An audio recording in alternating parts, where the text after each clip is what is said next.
Hey folks, wanted to show you about pivot tables in Excel and why it's a pretty cool feature, and you may want to use it. It helps you to look at some good quality data. So once you have the data inputted, I just made up some stuff here with an expense date, merchant, amount, categorized it.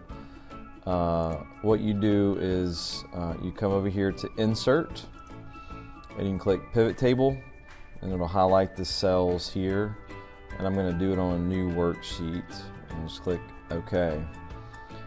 And you'll notice over here to the right, if you want to look at it by month, obviously the amount is probably one of the big things you want to look at.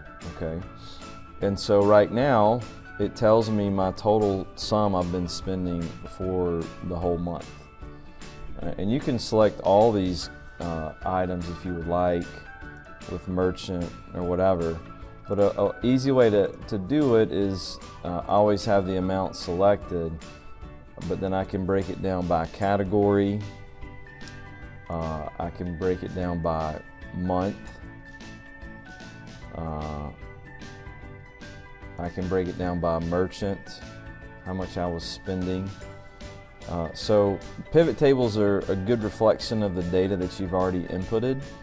And so it will help you out to really break down the numbers, to help you analyze more data, whether it's for your business, maybe personal use or whatever. So hope this helps. Good luck.